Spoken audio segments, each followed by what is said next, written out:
ई का बोली है, हम खुद बोल देता नहीं। हवा तेरे दिल में उतर जाऊंगी, तुम मुझे आजमाओ मैं तुम्हें आजमाऊंगी। कि हमरा अखियां के कजराए जहां।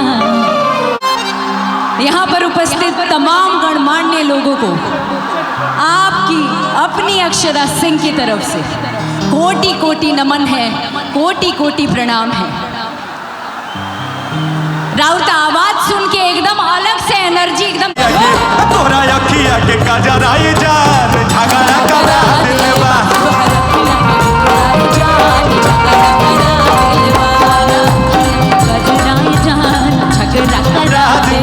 तोरा अखिया के कजराए जान झगड़ा करा दिलवा।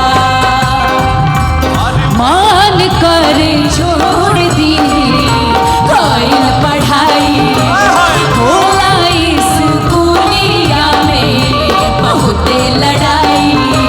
धकी कोनो गट्टा खींच ले ले बा दुपट्टा हमारी वाडरा दे ले बा। ई का बोली है, हम खुद बोल देता नहीं। कि हमरा अखियां के कजराए जान, कि हमरा अखियां के कजराए जान झगड़ा करा देले बा। हमरा अखियां के कजराए जान झगड़ा करा देले बा। हमरा अखियां के कजराए जान और अक्षरा जी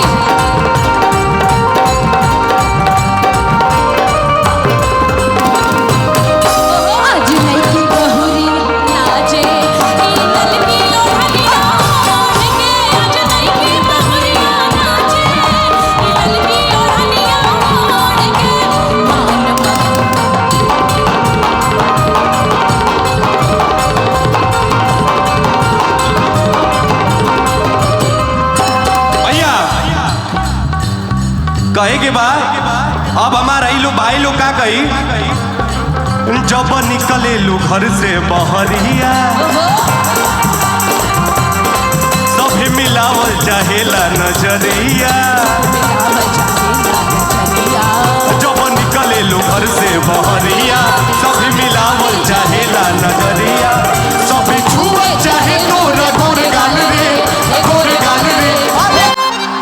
यहाँ पर उपस्थित तमाम गणमान्य लोगों को आपकी अपनी अक्षरा सिंह की तरफ से कोटि कोटि नमन है, कोटि कोटि प्रणाम है।